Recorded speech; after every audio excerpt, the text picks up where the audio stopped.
جوون ایرانی انقدر باهوش هست، انقدر توانا هست که نباید خودشو اسیر بهانه ها کنه. همه جای دنیا سختی هست، مشکلات هست. اینو یادتون باشه.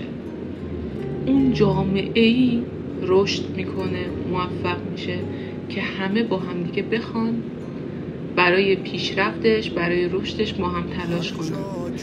وگرنه راه برای بهانه ها خیلی زیاده و ما همیشه مردم کشورهایی که دستاویزشون بهانه ها بوده رو دیدیم.